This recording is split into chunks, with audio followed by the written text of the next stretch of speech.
So thank you very much for making time, and a warm welcome to this particular interview. Before I begin, Jessie, would you be kind enough to give me a brief introduction about yourself and the cause? Yes, certainly. That you're so passionate about, please. Kia ora from New Zealand. My name is Jessie Stanley, and I am involved with a community group called Save Our Sands. And we are fighting to stop a mining company take 9 million cubic meters from a very beautiful coastline in New Zealand with a non-renewable source of sand. And they want to take this 9 million cubic meters over the next 35 years.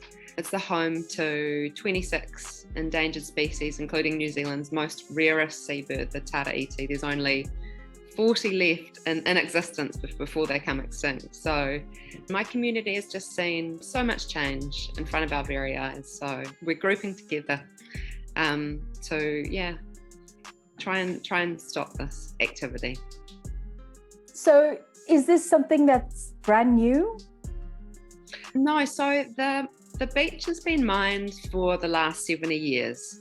However, 70 years ago, it started with, wheelbarrows and people literally coming and taking bags of sand, right up to where we are now, where the mining company has invested in a giant cargo ship, a $15 million, high-tech vessel that is able to extract sand at twice the volume that it ever did. So we've seen a massive change to how they take sand, and it's sped things up in our opinion. Can you describe the other groups that are involved?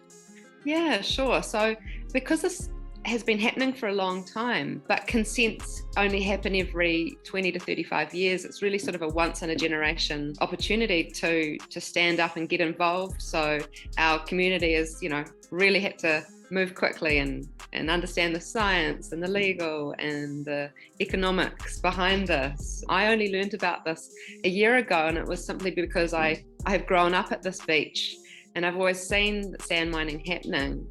And, in the last sort of 3 years, it's just happened so quickly that alerted me just in my heart, I suppose, to go, something's not right, to get involved. But prior to this, we have our local iwi, and this is our indigenous people, the Māori, they have been fighting this for generations and trying to work with the miners and trying to get a result. So there's a lot of history between the different groups. So we have the iwi, we have another group called Friends of Pakiri Beach, and they have been working on for the last 5 or 6 years and building up, working with scientists. Then we have another group of people called the Mangawhai Harbour Restoration Society, and they actually look after the harbour in Mangawhai. And there's a giant spit, a big giant sand deposit that protects the harbour, protects the houses.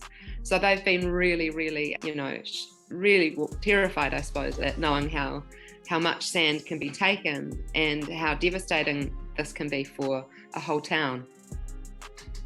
So three main groups all together, and we've been really lucky that we have the amazing support from Greenpeace and also our Endangered Species Foundation.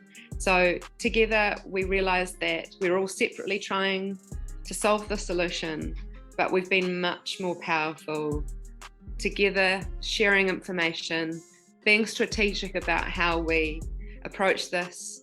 We say it's like we're winning the unwinnable with what we're doing, because we're up against it's David and Goliath situation. It's a very well-resourced mining company. And so, together we're stronger. And another part of our strategy has been really to raise the alarm. Like, sand mining is a relatively hidden activity because the real destruction is under the water, and we don't see what that's like. We feel it. We see that there's no shells on the beach, and there used to be abundant shells. We see that there's no seaweeds anymore. We see the last of the white sand trickling away. You literally now see hard-packed sand, and it used to be a kind of fluffy white beach, and we're starting to see rocks exposed, and we never saw rocks before. So, a lot of people joining forces and also being active and using social media to our advantage to raise the flag, make people aware. I think people, when they find out about this, our experience is that people are shocked. They're angered. They can't believe that this is happening. So yeah, and once people know, then we really sort of building support. We've managed to create a petition with 16,000 people that we've presented to our Auckland Council, and we will present to our commissioners. So yeah, we're really delighted in the momentum that has happened with our community joining together. So may I ask you, what's your hope for the future? What would you like to see happen? Well, immediately I'd like to see the consents for sand mining in this embayment not to be granted, and that when this goes to the court, because the mining company, they've got a lot of money at stake, they're taking this to a higher, we have a council in New Zealand, and then it goes through the court system. And I hope that in the environmental court situation, they also see and recognise that this is that we can't grant this consent, because it's already done so much devastation to this area and we need to stop. There's immediately an opportunity to take sand from an area, whilst it's not our best choice, but there is a consented area from a bay where it's more open system. There's regenerating of sand through rivers, and the bay there's a lot more energy in the system, creating much more sand. But ultimately, I think my hope is that sand starts to become talked about. It's not an afterthought in our society, that we bring it, we start to manage it, and we work together and use innovation to start solving. Just don't use this old, we've been doing this kind of mining and just using and building. Everything needs to be looked at differently with a new lens, referring to the UN report, designing better, using better materials, using alternatives to concrete, and recycling more. So that's what I have, and to make sure that we work in harmony with our environment. There's a real spiritual connection to the land. We are not separate from our environment, and by us only taking from the environment, we are going to be, we're jeopardizing our human race, really, like it's that serious. We need to change the way that we are using our resources as a society. How can people support you? So we have petitions. So we have a petition. Maybe if you send me a link, I'll put the link out here at the bottom. Cool. And I believe that we will be need to do some fundraising, because we are fighting the mining company, like I said, at the Environment Court early next year. And these lawyers are quite expensive, and the science that we need to combat the miners' expert evidence. So yeah, that definitely. And join us on social media. We're on Facebook and we're on Instagram. Okay. Fantastic. And I think also just start talking about sand. Initially I thought, oh my gosh, this is my where I grew up as a beach.